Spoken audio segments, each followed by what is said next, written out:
이번에는 가이드라인을 쉽게 처리하는 방법에 대해서 설명을 하도록 하겠습니다.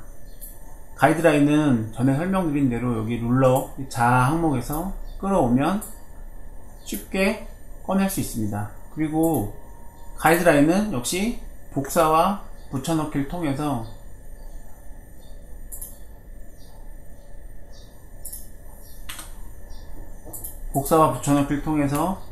처리가 가능한데, 가이드라인은 이쪽에 오브젝트 항목에서 보면 실제로 일반적인 레이어가 아닌 가이드라인 레이어가 따로 존재함을 알 수 있습니다.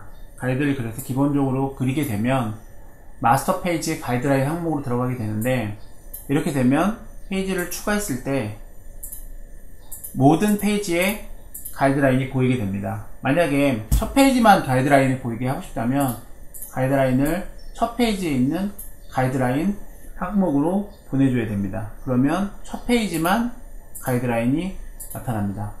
그리고 가이드라인이 의외로 작업하다 보면 레이어 항목으로 내려올 때도 있는데, 이 레이어 항목으로 내려오면은 좀 골치 아픈 현상들이 생깁니다. 기본적으로 가이드라인 항목에 그 옵션을 보게 되면은 프린트 금지가 걸려있기 때문에 실제로 F9를 눌러서 확대해보면 일반적으로 안 보여요, 정상입니다. 근데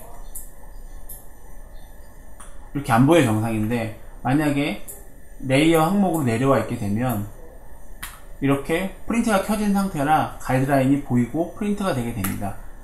원했던 바가 아니기 때문에 잘못되는 거고, 맨 처음에 카피 앤 페이스트를 할 때 에러가 났던 이유도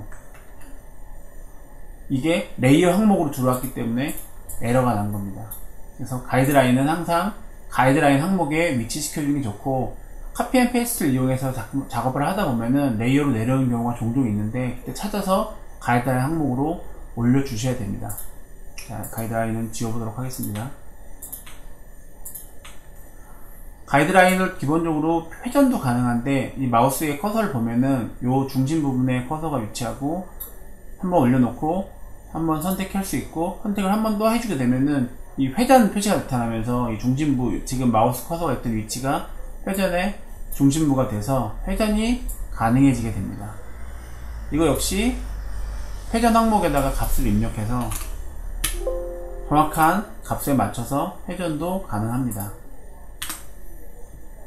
하지만 이런 가이드라인의 회전이라든지 이동이라든지 이런 것들보다 더 많이 사용하게 되는 게, 이제 시접선을 그리거나 아니면 가이드라인에서 필요한 선들을 그릴 때 필요한 선들을 그리는 건데, 그때 요 복제 항목을 이용하게 됩니다. 만약에 5mm의 5mm 항목을 가지고 가이드라인을 복제하는 걸 해보도록 하겠습니다. 만약에 도형을 하나 그리는데 200에 100에 80짜리 도형을 그렸습니다. 이렇게 되면은 지금 항목이 잠겨있기 때문에 다음에 도형 변형할 때 좀 불편하니까 열어주고, 200에 100짜리 도형을 그렸습니다. 이 비율 락에 대한 설명은 지난 시간에 했습니다. 지난 편을 확인하시면 됩니다. 200에 100짜리 도형을 그려주고 가이드라인을 맞춰 보겠습니다. 사방에 가이드라인을 맞춰서 그려줍니다. 이렇게 사방에 맞추려면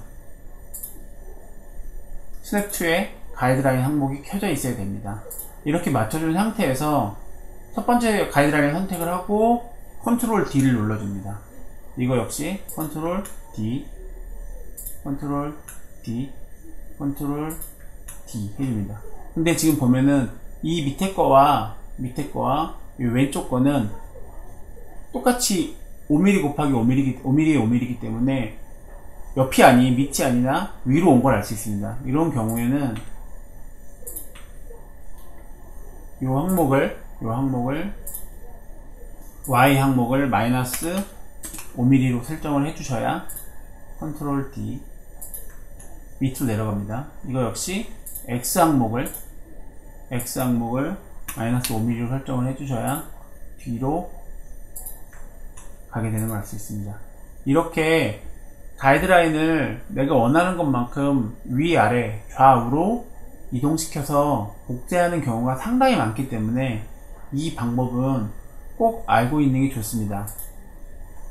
그 다음에 이렇게 나와 있는 가이드라인 항목은 이쪽에 마스터 페이지에 가이드라인 항목에서도 볼 수 있지만 도커에 윈도우에 도커스에 가이드라인이라는 항목이 있습니다. 이 항목을 열게 되면 이런 항목이 나타나는데 이 각 항목들에 대해서 옵션을 설정할 수도 있습니다. 이렇게 해서 색을 변경한다든지 요거 하나만 가이드라인 색이 변경됐고 또 어느 가이드라인이 어느 위치에 어느 밀수에 존재하는지 알 수도 있습니다.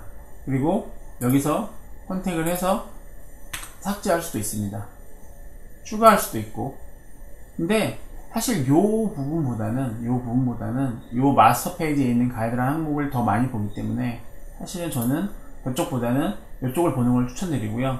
이렇게 가이드라인은 앞으로 제가 설계를 해 나가는 데 있어 가장 많이 사용하고 가장 빈번하게 사용하는 기능이기 때문에 제가 가이드라인에 대해서 특별히 더 이상 추가로 설명하지 않고 제가 그림을 그려서 가이드라인을 추가했습니다 라고 하면 여러분도 따라서 가이드라인을 그릴 수 있어야 됩니다.